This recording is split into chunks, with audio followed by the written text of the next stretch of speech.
Hi friends, এখন একটু চর্চায় সকলকে স্বাগত। দুদিন আগে একটি খবর এসেছিল যে এবার শুধু দ্বাদশ শ্রেণীর নয়, একাদশ শ্রেণীর ছাত্রদেরও ট্যাব কিনতে 10,000 টাকা করে দেওয়া হবে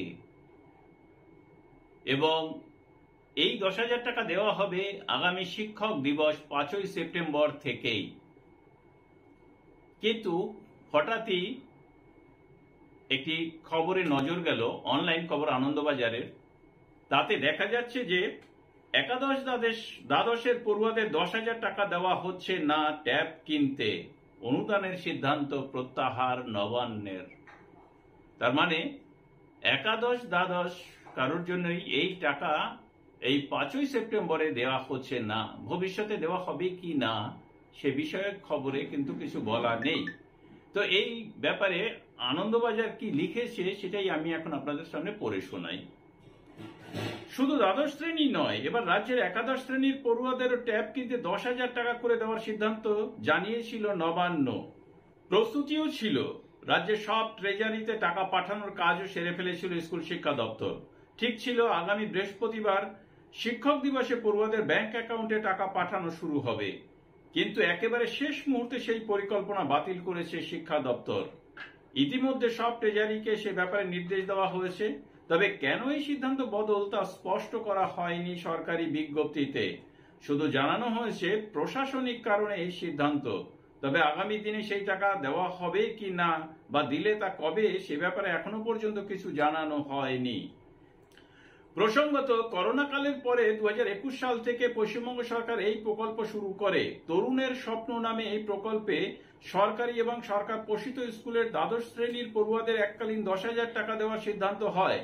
ফি বছরই এই টাকা দেওয়া হয়েছে। গত বাজেটে রাজ্য ঘোষণা করেছিল চলতি বছর থেকে দ্বাদশ শ্রেণীর পাশাপাশি একাদশ শ্রেণীর ছাত্রছাত্রীদেরও ট্যাব, স্মার্টফোন কিনতে টাকা দেওয়া হবে। এজন্য অতিরিক্ত 900 কোটি টাকা বরাদ্দও করেছিল অর্থ দপ্তর। এরপরে গত জুলাই মাসে রাজ্য সরকার এই প্রকল্পের টাকা যাতে সেপ্টেম্বরের প্রথম সপ্তাহে দেওয়া যায় তার প্রস্তুতি শুরু করে। রাজ্যের সব জেলার ট্রেজারি 87টি অ্যাকাউন্টে মোট 1,333 কোটি 57,90,000 টাকা খরচের নির্দেশ পাঠিয়ে দেওয়া হয়। প্রতিটি ট্রেজারি থেকে সংশ্লিষ্ট এলাকার স্কুলের পড়ুয়াদের ব্যাংক অ্যাকাউন্টে টাকা জমা দেওয়ার কথা বলা হয়। এর আগে রাজ্যের সব স্কুল থেকে এই একাদশ ও দ্বাদশ শ্রেণীর পড়ুয়াদের ব্যাংক অ্যাকাউন্টের তথ্য সংগ্রহ করতে বলে দিয়েছিল শিক্ষা দপ্তর। তবে সোমবার আচমকাই পড়ুয়াদের টাকা দেওয়ার সিদ্ধান্ত বদল আসে। অ্যালটমেন্ট অর্ডার বাতিল করে জানানো হয় 2024-25 অর্থবর্ষেই টাকা দেওয়ার সিদ্ধান্ত বাতিল। তাহলে খবর থেকে জানা গেল যে দ্বাদশ শ্রেণীর পড়ুয়ারাও কিন্তু এই মুহূর্তে ট্যাব কেনার 10,000 টাকা পাচ্ছে না। নিশ্চয়ই ভবিষ্যতে হয়তো সরকার তার আবার অ্যালটমেন্ট করবে, তখন দ্বাদশ শ্রেণীর সঙ্গে সঙ্গে একাদশও হয়তো পেতে পারে। সকলকে ধন্যবাদ জানিয়ে শেষ করছি। ভালো থাকবেন, সুস্থ থাকবেন।